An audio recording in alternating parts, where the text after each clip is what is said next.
ناظرین و سامعین، میں نے ایک ایسی لڑکی سے شادی کی جس کی ماں ہمیشہ اسے کہتی رہتی تھی، قسم سے تم کسی کام کی نہیں ہو، اور دعا کرتی رہتی کہ جو بھی تم سے شادی کرے اس کا برا ہو۔ شادی کے شروع میں وہ میرے ساتھ ایسے پیش آتی تھی جیسے میں اس کا خالہ زاد بھائی ہوں۔ میں روزانہ یہ انتظار کرتا کہ وہ مجھے کام پر میسج کرے کہ دھنیا، پیاز، پودینہ یا کوئی سبزی لانے کا کہے، مگر ایسا کبھی نہیں ہوا۔ وہ ہمیشہ مجھ سے میسج میں کہتی تھی، ڈور تو سے لے آنا مورو چپس ابو 7 باب کارن ابو 5 سے بیک رولز مادولین پیپ سے۔ ہم دونوں میں سے کسی نے بھی شروع میں خود سے کچھ پکانے کی زحمت نہیں کی۔ اللہ کا شکر ہے میں خاموش رہا، کیونکہ میں اس سے محبت کرتا تھا اور شادی کے پہلے مہینے میں مسائل پیدا نہیں کرنا چاہتا تھا۔ میں خود کو روکتا رہا اور باہر سے کھانا منگواتا رہا۔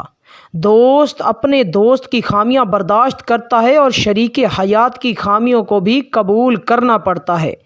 جب اللہ نے اسے میری زندگی کا حصہ بنایا ہے تو مجھے اس کی ہر خامی کو قبول کرنا ہے، خاص طور پر یہ خامی جو میرے لیے کوئی بڑی بات نہیں تھی۔ میرے لیے تو یہ بات کوئی مسئلہ نہیں تھا، میں اسے کھلا سکتا ہوں، پلا سکتا ہوں، جب تک وہ میرے سامنے چلتی پھرتی رہے اور مجھ سے چھیڑ چھاڑ کرتی رہے۔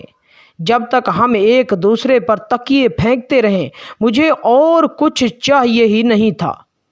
مگر ایک دن رات کو جب میں پانی پینے کے لیے اٹھا تو باورچی خانے میں کچھ جلا ہوا کھانا، خراب پن اور ضائع شدہ کھانے کی اشیاء دیکھیں۔ میں مسکرایا، مجھے سمجھ آ گیا کہ اس نے کوشش کی تھی پکانے کی، مگر ناکام ہو گئی۔ صرف یہ حقیقت کہ اس نے کوشش کی میرے لیے یہ بھی کامیابی تھی۔ اصل میں کل ہی میں نے اس سے کہا تھا کہ ہمارے پیسے کم ہونے لگے ہیں، شاید اس لیے اس نے خود سے کچھ کرنے کی کوشش کی۔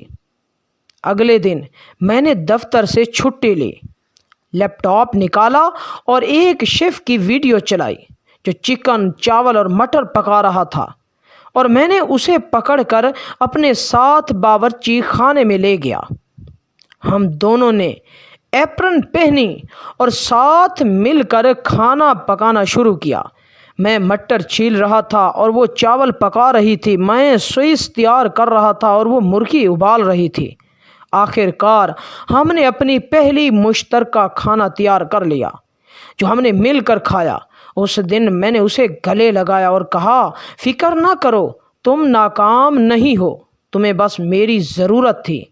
میں ہر روز یہی کھانا کھانے کے لیے تیار ہوں اور تب بھی خوش رہوں گا۔ آج اس واقعے کو 1 سال ہو گیا ہے اور اب وہ ہر قسم کا کھانا پکا لیتی ہے۔ ہم نے باہر سے کھانا منگوانا بالکل چھوڑ دیا ہے اور اس سے بہت پیسے بھی بچتے ہیں۔ میں اس پر فخر کرتا ہوں اور اس کے ہاتھ کے مزیدار کھانے پر بھی، اور میں اس کی ماں کو یہ بتانا چاہتا ہوں کہ میری ماں نے مجھ پر دعا کی تھی، نہ کہ بد دعا، جس دن میں نے اسے چاہا اور شادی کی۔ ناظرین و سامعین، ایک دن قاضی محمد بن عبد الباقی حج کے موسم میں مکہ مکرمہ تھے اور شدید بھوک سے بے حال ہو چکے تھے۔ وہ کچھ کھانے کی تلاش میں نکلے تو انہیں زمین پر ایک سرخ ریشمی تھیلی ملی جس کے اندر ایک قیمتی موتیوں کا ہار تھا، جس کی قیمت تقریباً 50,000 دینار تھی۔ کچھ دیر بعد ایک شخص آیا جو لوگوں سے اپنے کھوئے ہوئے موتیوں کے ہار کا پوچھ رہا تھا اور کہہ رہا تھا کہ جو شخص اسے واپس کرے گا اسے 50 دینار انعام دیا جائے گا۔ قاضی محمد نے اس سے ہار کی علامت دریافت کی، اور جب وہ شخص صحیح نشانی بتا چکا تو قاضی نے ہار اسے واپس کر دیا۔ جب اس شخص نے انعام دینا چاہا تو قاضی نے انعام لینے سے انکار کر دیا اور کہا کہ انہوں نے یہ ہار صرف اللہ کی رضا کے لیے واپس کیا ہے، نہ کہ کسی دنیاوی انعام کے لیے۔ کچھ دن بعد قاضی محمد نے سمندر کے ذریعے سفر کا ارادہ کیا۔ لیکن سفر کے دوران ایک طوفان نے ان کی کشتی کو تباہ کر دیا۔ وہ ایک تختے سے چمٹے رہے اور کئی دنوں تک سمندر میں تیرتے رہے، یہاں تک کہ ساحل پر پہنچ گئے۔ جب وہ ساحل پر پہنچے تو وہاں شدید تھکن اور بھوک کا شکار تھے۔ انہوں نے ایک قریبی مسجد میں پناہ لی۔ مسجد میں ایک شخص آیا جس نے ان کی حالت دیکھی اور انہیں کھانے پینے اور کپڑے فراہم کیے۔ اس شخص نے انہیں بتایا کہ مسجد کے لیے ایک امام کی تلاش ہو رہی ہے، اور قاضی محمد نے بتایا کہ وہ قرآن مجید کے حافظ ہیں۔ کچھ دن بعد تو انہیں امام مقرر کر دیا گیا۔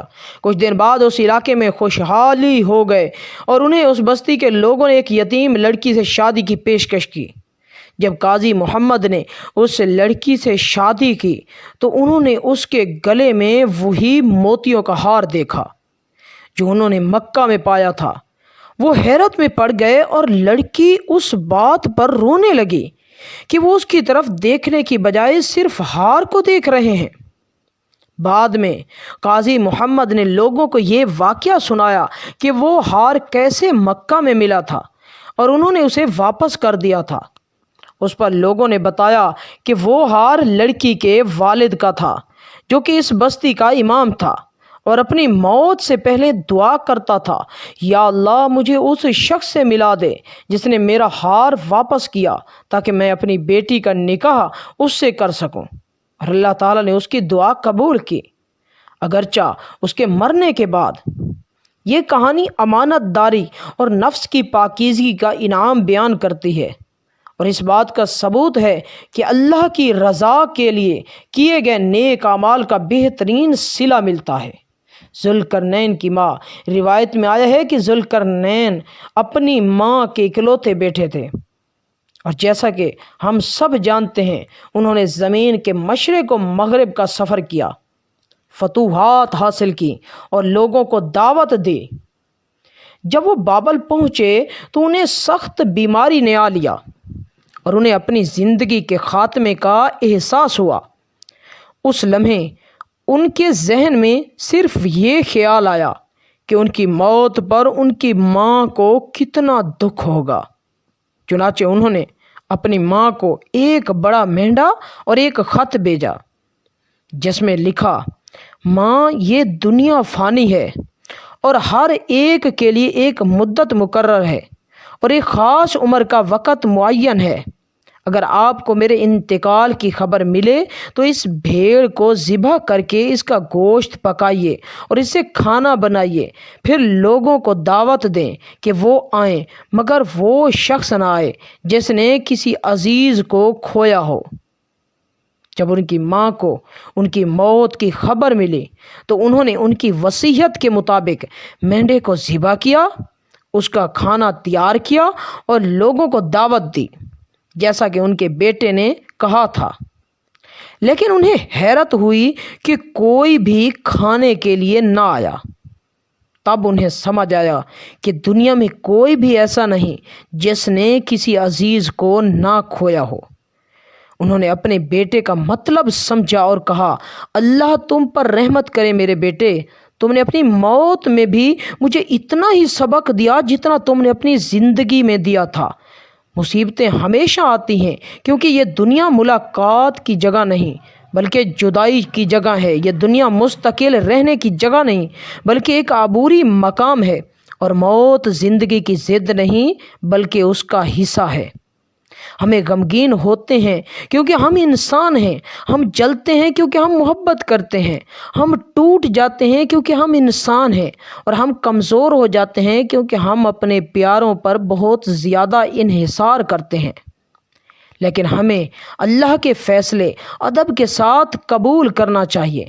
غصہ اور ناراضگی تقدیر کو نہیں بدلتے، مگر صبر اور رضا ثواب میں اضافہ کرتے ہیں، چاہے وہ دنیا میں ہو یا آخرت میں۔ ویڈیو اچھی لگی تو لائک کر دیں۔ ایسی ویڈیو دیکھنے کے لیے ہمارے چینل کو سبسکرائب کر کے ساتھ والے لگے بیل کے آئیکن کو لازمی پریس کریں۔ ملتے ہیں نیو ویڈیو کے ساتھ۔ اللہ حافظ۔